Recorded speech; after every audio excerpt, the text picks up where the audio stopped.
No carbonated, no refined, no animals, and no processed. Well, that's probably not what you thought you were going to see here, is it? Listen, there's one thing about this lifestyle, and that is that there are no rules except for the ones that you set for yourself. But if you're wondering how strict I am about all that, I'm going to spill the beans for you. Just keep only one guideline in mind, and that is that the closer to nature you stay with your nutritional intake, the better off you're going to be. Period. If you either fall off the wagon or plan a good cheat day, that's not a problem. In fact, I feel that cheats are good for you during your transition. Then you can jump right back on that wagon the next day, repair any damage that you did, and carry on. About carbonated drinks, personally, I would find something else, no matter where I was or what the circumstances was. Long before I even began thinking like a vegan, I quit drinking sodas. For one, they're very acidic. But what scares me even more is that even in one 12-ounce can of Coke, there's almost 9 teaspoons of sugar. Now, you don't have to study these types of numbers to know that 9 teaspoons of sugar is a lot of sugar. And I'm sure you know people who drink sodas all day long. Can you imagine what that much sugar is doing to their system and their teeth? And a little off topic from carbonation, but you may have heard that a little bit of coffee in moderation is good for you, especially if you don't add any sweeteners or creamers. So, even though I still drink a little bit of coffee, black with nothing else added, I'm not going to fool myself or you, though, and say that I believe that nonsense. And I have lots of information about coffee and many other so-called good things in the ebook, and you can find that if you want. But the fact is, I will be caffeine-free soon. And for now, though, let's get back to carbonation. Just know that there is nothing carbonated in whole fruits and veggies. About refined products, now that includes a lot of product.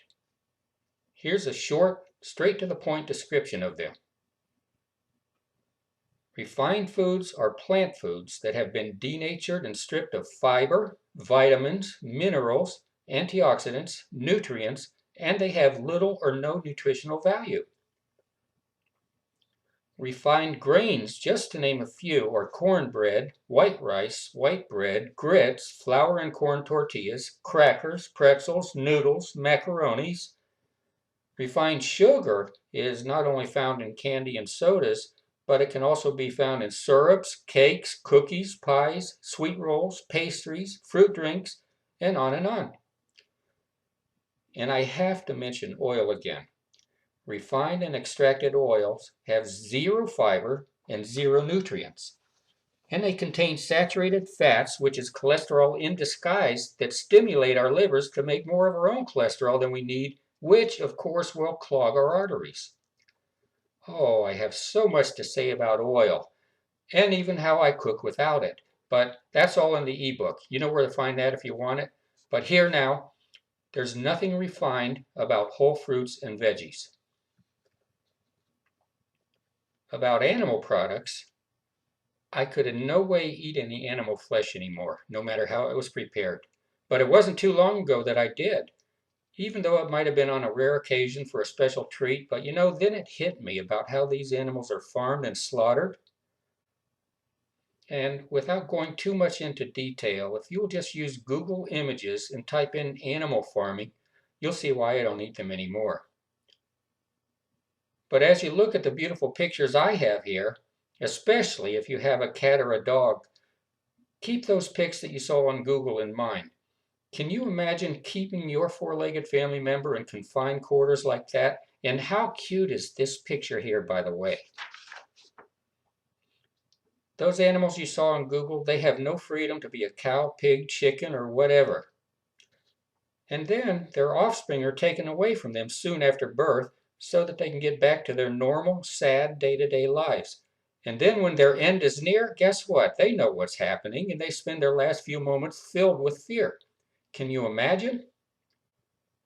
But besides that, there's nothing in meat that is necessary for us to survive. Now that's hard to swallow, I know, but I'm living proof that that's true. Not only is it not necessary, but it's detrimental to your survival. And besides that, animal farming is the single largest cause of global warming and deforestation, and you know what that's doing to our planet. So that probably has you wondering about dairy products. You know, milks, eggs, cheeses, butters, yogurts. I spoke about dairy in the previous video, so you already know a few of things.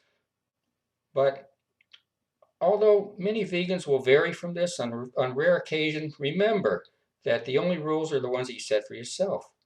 One thing for sure though, if a person has a serious health condition like osteoporosis and their doctor tells them to drink milk, please tell them immediately to find another doctor. Osteoporosis is one of the many disorders that I promise can easily, not maybe, but without a doubt be brought under control and even wiped clean from their system. But consuming dairy products and taking bone density meds don't help in the least, and they certainly don't fit into the easy category. There are no animal products in whole fruits and veggies. Processed foods most often come in a box or a jar. They can be high in sugar and sodium, low in fiber and whole grains, high in fat, or even include lots of trans fats and saturated fats. And guess what? Veggie burgers, veggie cheeses, etc., they're included in the processed category. Remember though, you're going to be transitioning, right? At least for me, I did. And I did enjoy plenty of veggie burgers to help me get to where I am now.